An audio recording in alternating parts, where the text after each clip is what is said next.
അപ്പം ഇന്ന് പൊതിച്ചോറായിട്ടാണ് വരണത് ഞാൻ.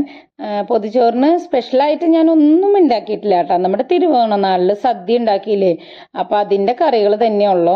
അപ്പോൾ നമ്മൾ തിരുവോണ നാളിൽ തന്നെ കഴിച്ചു കഴിയുമ്പോൾ പിറ്റേ ദിവസം കഴിക്കാനായിട്ട് ഒരു മടുപ്പാണ്. അപ്പോൾ ചേട്ടനും മാവനും ചോദിച്ചു, ഇന്നലത്തെ കറികൾ തന്നെ ആവൂലേ ഇന്ന്. അപ്പം ഞാൻ വിചാരിച്ചു അന്ന് പൊതിച്ചോറ് ഉണ്ടാക്കാമെന്ന്.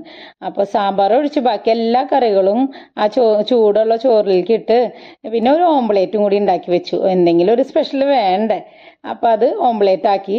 എന്നിട്ട് പിന്നെ അതിങ്ങനെ പൊതിഞ്ഞ് വെച്ചു. അപ്പോൾ അവർ വന്നപ്പോൾ ഇന്നലത്തെ കറികൾ തന്നെയാണല്ലോ എന്ന് വിചാരിച്ച് വന്നപ്പോൾ അവർ ഈ പൊതിച്ചോറ് കണ്ടപ്പോൾ നല്ല സന്തോഷമായി രണ്ടാൾക്കും. മോനൊരു ചെറിയൊരു പൊതിച്ചോറാണ് ഞാൻ ഉണ്ടാക്കിയത്. അപ്പോൾ പിന്നെ ഇങ്ങനെ കഴിക്കുമ്പോൾ ഒരു ടേസ്റ്റ് തന്നെയാണ് കേട്ടോ. ഇല വാടിയതിൻ്റെയും പിന്നെ ഇന്നലത്തെ കറികളുടെയും പിന്നെ ഒരു ഓംപ്ലേറ്റും കൂടി ആയപ്പോൾ പിന്നെ നല്ല കുശാലായി. അപ്പോൾ എല്ലാവരും ഒന്ന് ട്രൈ ചെയ്ത് നോക്ക്. ഓണപ്പിറ്റേന്ന് ഇങ്ങനെ ഒന്ന് ട്രൈ ചെയ്ത് നോക്കിയാൽ നല്ലതാണ്.